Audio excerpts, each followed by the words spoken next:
நம்ம பிஸ்னஸ்குள்ளே வரலாம். நம்ம பிஸ்னஸ்குள்ளே வந்தோம்னா நம்ம வந்து இப்போ என்ன லெவலில் இருக்கோம்? ஒரு பீனிங் ஸ்டேஜில் இருக்கோம்னு வச்சுக்கோங்க. என்ன லெவலில் இருந்தாலுமே நம்ம இப்போ பீனிங் ஸ்டேஜில் தான் இருக்கோம்னு நம்ம கன்சிடர் பண்ணிக்கலாம். ஓகே, நம்ம நாளைக்கு வந்து ஒரு அல்டிமேட் லெவல் எந்த மாதிரி போகலாம்? அல்டிமேட் லெவல் அப்படின்னா, உதாரணத்துக்கு ஒரு ரிலையன்ஸ் கம்பெனி வந்து உங்கள் ஃபீல்டில் இருக்கிற ஒரு பர்சனை வந்து ஒரு பர்ச்சேஸ் பண்ணணும்னு நினைக்கிறாங்க. அவங்க வந்து இந்த ஃபீல்டை வந்து பர்ச்சேஸ் பண்ணணும்னு நினைக்கிறாங்க. அப்போ அவங்க லிஸ்ட் எழுதி பார்ப்பாங்க. அந்த லிஸ்ட்டில் வந்து நிறைய ஃபைனலைஸ் பண்ணி லிஸ்ட் எழுதி பார்க்கும்போது, ஓகே, அவங்களுக்கு கேஎன் சாட் போடுறாங்கன்னு வச்சுக்குவோம். ஒரு 21 கம்பெனி போடுறாங்க. ஓகே, அதில் 7 கம்பெனிஸ் எடுக்கிறாங்க. அதில் 3 கம்பெனிஸ், ஃபஸ்ட்டு அதில் 2 கம்பெனி எடுக்கிறாங்க. அந்த 2 கம்பெனியில் உங்கள் கம்பெனி ஒன்று, இன்னொன்று வந்து ஏபிசின்னு ஒரு கம்பெனி. இந்த ஏபிசி கம்பெனிக்கும் நம்ம கம்பெனிக்கும் ஏதாச்சும் ஒரு சின்ன வித்தியாசம் எக்ஸ்ட்ராவாக இருந்துச்சுன்னா, அந்த ஏபிசி கம்பெனியை விட்டுட்டு நம்ம கம்பெனியை 1000 கோடி ரூபாய் கொடுத்து வாங்குறாங்க, 500 கோடி ரூபாய் கொடுத்து வாங்குறாங்க அப்படின்னு அஸ்யூம் பண்ணிக்கலாம்.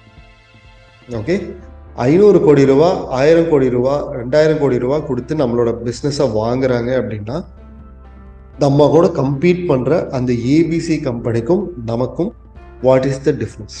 ஒரு சின்ன வித்தியாசம்னாச்சு இன்க்ரீஸ் ஆகிருக்கும். அப்போது அந்த ஏபிசி கம்பெனியில் இருக்கிற ஓனரோட தாட் ப்ராசஸ் எப்படி இருக்கும்? அவங்க இப்போ என்ன பண்ணிட்டு இருப்பாங்க?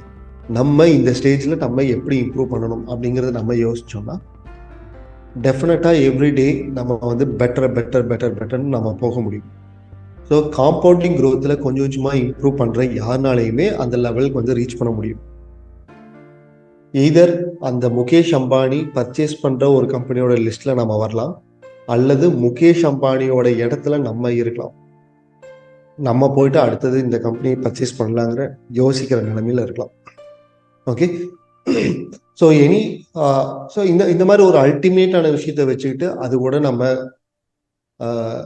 It's not comparing. இதை வந்து என்ன சொல்றதுன்னா, நம்ம வந்து ஒரு ரெஃபரன்ஸாக எடுத்துக்கிறது வேற, கம்பேரிங்காக பண்ணுறது வேற. Okay, comparing will give you the negative effect, வேற ரெஃபரன்ஸாக இன்ஸ்பிரேஷனாக எடுத்துக்கிறது வந்து பாசிட்டிவ் எஃபெக்டாக இருக்கு. ஓகே, ஒரு காம்படிஷன், ஒரு ஹெல்தி காம்படிஷனுங்கிற வேர்டு வேற, இன்ஸ்பிரேஷனுங்கிற வேர்டு வேற, ரெஃபரன்ஸ் அப்படிங்கிறது வேர்டு வேற, அண்டு கம்பேரிங்கிறது வேற. ஓகே, ஸோ அதுக்கு எல்லாமே வந்து கிளியரான ஒரு விஷயங்கள் நம்ம வைக்கணும். என்ன நான் சொல்லியிருந்தேன், first is comparing is different, taking a reference is different and இன்ஸ்பிரேஷனாக இருக்கிறது டிஃப்ரெண்ட். ஸோ ஹெல்த்தி காம்படிஷன் அப்படிங்கிறது வேற. இந்த இதுக்கெல்லாம் டிஃப்ரெண்ட் நம்ம தெரிஞ்சிருக்கணும். எதெல்லாம் பாசிட்டிவ் எஃபெக்ட் கொடுக்கும், எதெல்லாம் நெகட்டிவ் எஃபெக்ட் கொடுக்குங்கிறது நம்ம தெரிஞ்சிருக்கணும்.